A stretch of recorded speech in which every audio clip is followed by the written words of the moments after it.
Live from the world's capital markets, here are the latest financial headlines brought to you by News Factory.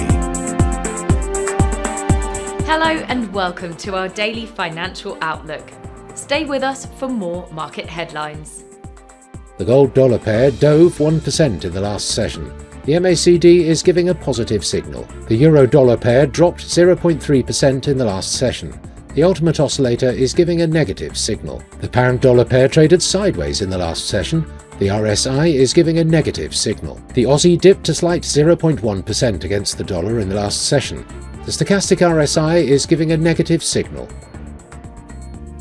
Coming up, our chief analyst's choices for today.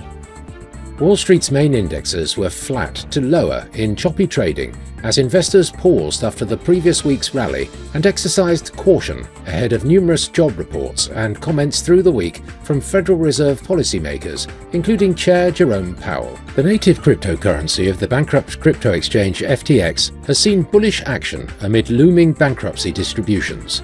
FTX token surged by more than 70% to multi-month highs on September the 29th. Briefly touching $2.70 for the first time since March 2024. China's stock markets have been on a tear since Beijing rolled out a flurry of stimulus measures last week and over the weekend to jolt the beaten-down market and revive a slowing economy. The blue-chip CSI 300 index closed up 8.4% to its highest level in more than a year.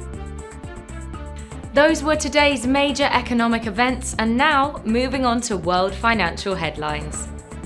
Japan's Jibun Bank Manufacturing PMI will be released at 0:30 GMT, Japan's monetary base at 2350 GMT, the US ISM Manufacturing Employment Index at 14 GMT. The US ISM Manufacturing PMI will be released at 14 GMT, Australia's retail sales at 0:30 GMT, the Dutch retail sales at 4:30 GMT.